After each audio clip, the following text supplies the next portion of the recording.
YouTubers and cinephiles, welcome back to another edition of Nerd with me, Flicks Talk. I'm John Ricky. So, I've been meaning to do this video for a while now, ever since that video about Jordan Roberts directing an adaptation of Metal Gear Solid. Now, I don't know how it's going to be. I wasn't really a big fan of Kong Skull Island. It was okay. Kings of Summer I heard was good, and hopefully it's in good hands. But I also heard that they're not following the exact video game story, which is awesome and classic. And it got me thinking, man, I want to see the cast for the original game. Like, if they were just going to bring in the screen, if they were going to follow the storyline of the game to a T. I mean, hey, I'm saying that they're going in a different direction now. That could either be great or it could be freaking horrible. But it all depends on where they go with it, right? But here's hoping. So anyway, I just wanted to present my list as of right now. If I was in the director's chair, like, this is the cast I would put at this moment. If you wanna, it's changed a lot over years. I've had this list for a long time, and if you want older versions of the cast list, hey, feel free to ask. Okay, so this is like the same thing as the Avengers cast list, where it's up to 3 actors per character and going in order of 3, 2, 1. But in this case, if you've played the video game and know the story, I'm kind of throwing that out the window, at least for the first character, for the protagonist of the story, because it's Solid Snake and Liquid Snake, who are twins, technically. Both the protagonist and antagonist, one American, one British. So my number 3 choice for Solid/Liquid Snake, Karl Urban. Yeah, man, this guy is an underrated good actor. He's amazing as Dredd. I hope they come out with a sequel for that, but it probably isn't gonna happen. Plus, he can play both sides. Like, he'd be great playing both sides of the coin. And plus, obviously, he can handle the action. He's, I believe, from New Zealand, so he can definitely handle the accents well. My number 2 for Solid Liquid Snake would have to be Logan Marshall Green. Yeah, man, ever since Prometheus, I have, even though that movie wasn't really that good, I have kept an eye on this guy. For the most part, he just, especially over the past year, you know, he's in that film Upgrade, which was incredible. It was a shot in the face. You're just like, wow, he is really good at carrying this story. And he's also in this other movie that's like very underrated called The Invitation, which was very interesting. But I can see him playing this very well because of Upgrade. Plus, on top of that, he has a great resemblance to the next guy on my list. My number 1 choice, you guessed it, is Tom freaking Hardy. I mean, dude, this guy is a chameleon.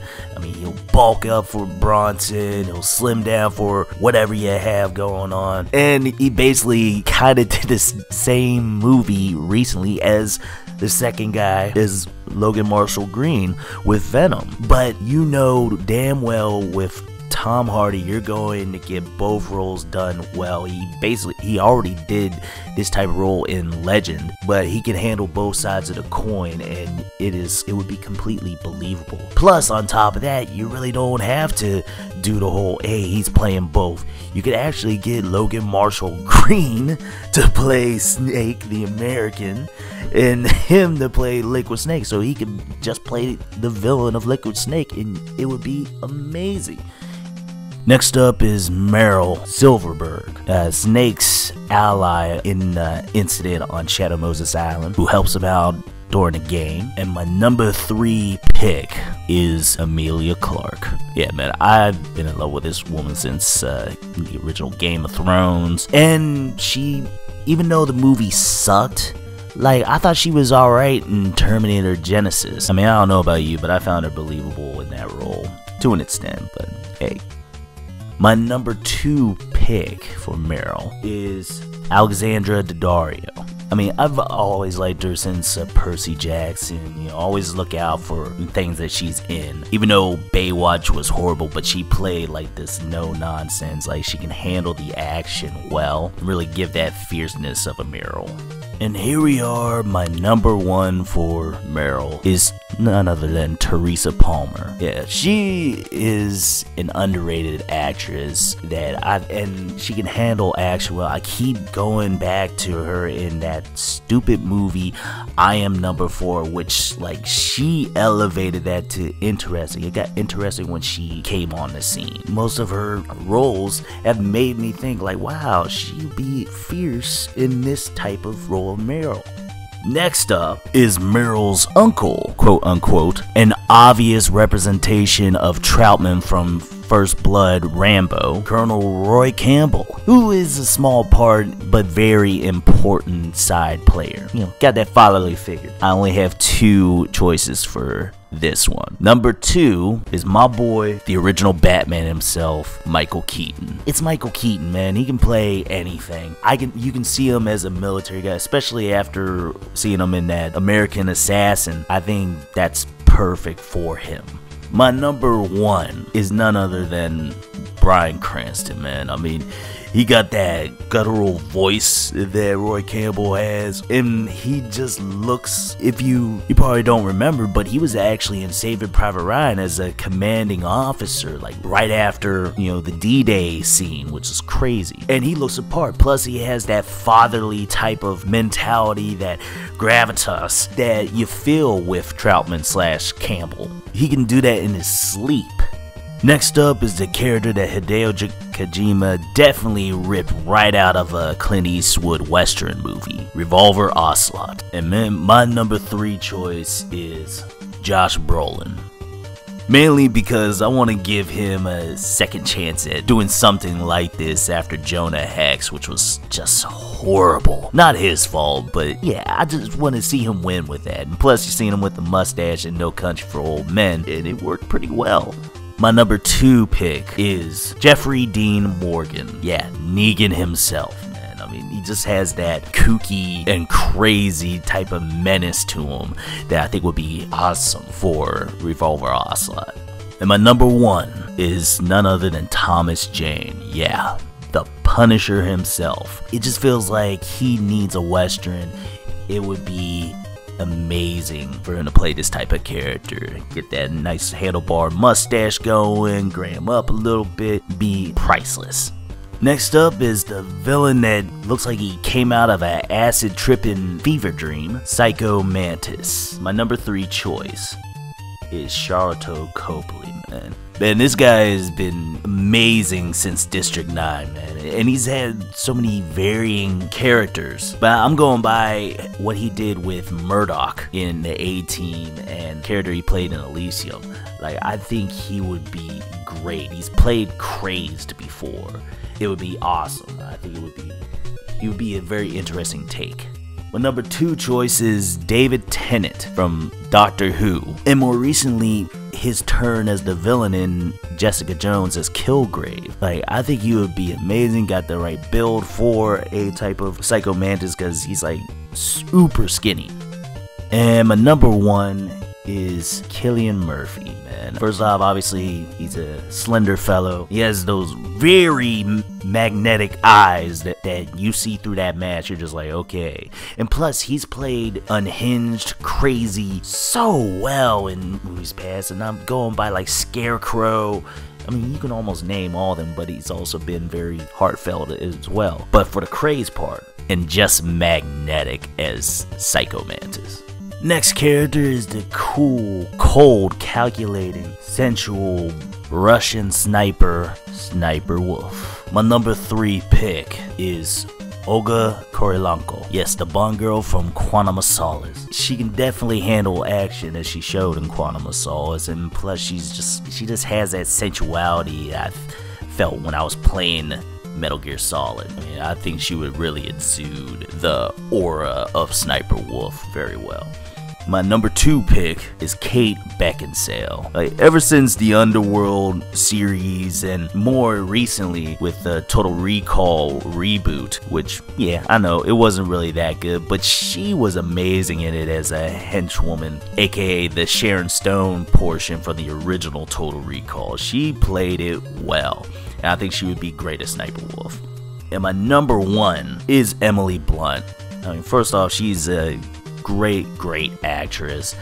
I think she can play this very well, especially with her turn in Edge of Tomorrow. She was incredible, and I would love to see her as an action-oriented villainess rather than a psychological villainess like she was in Devil Wears Prada. Next character is Solid Snake's ally and super thirsty for Sniper Wolf's hips, Hal Emmerich. My number 3 is Ben Whishaw, the new Q from Skyfall and Spectre. And that's really basically why, because he's played this intelligent person who's in a crazy situation. And I've seen him in other movies. I mean, he'd be good. My number 2 is Joseph Gordon-Levitt. I mean, he's played assassins, he's played nerds, and I'm mainly going by his role in 10 Things I Hate About You. Like, he brings that. I think he'd be perfect.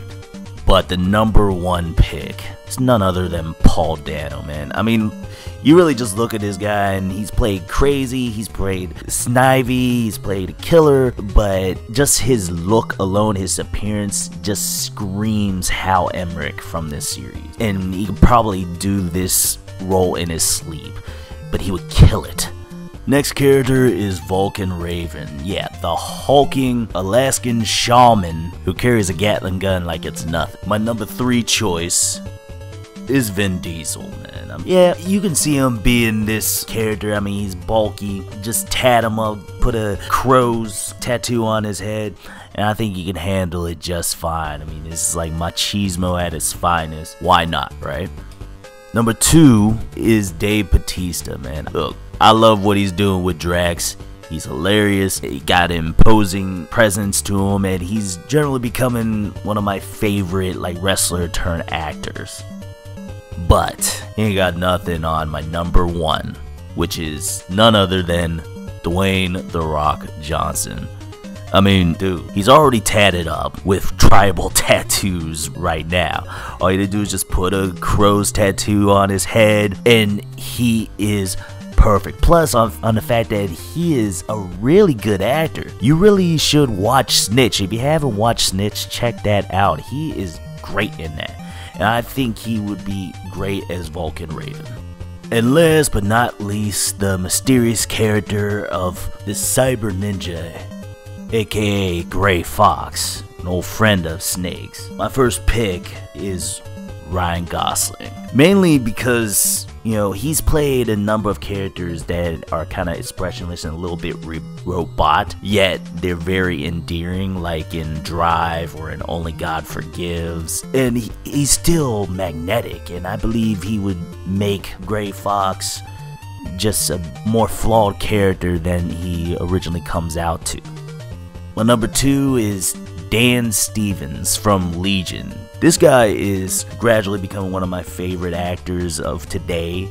I mean, he has like these cold but very piercing eyes that just be like, wow, okay, he's seen some stuff. He can really master a 1,000-yard stare, which I think would be great for a man that's turned into a cyborg after seeing many years of war. And my number 1 is none other than Keanu Reeves. I mean, dude, he's the master of deadpan delivery, but yet making you feel for the character. I mean, look at John Wick. Look at anything that he's really done. Look at him in The Matrix. Like, he's just, it's kind of perfect that he was in that role because he's mainly asking questions and just confused. And it works so well. I think he would be great as a ninja here because, I mean, dude, you've seen John Wick, you've seen The Matrix, he can definitely handle the action. And it would work so well. It's just perfect. So anyway, YouTubers and cinephiles, what did you think of my list? Do you want to add some? Do you think some should be taken off? Don't forget to comment on there. I mean, let's talk about this. What do you think? Can't wait to hear from you, YouTubers and cinephiles.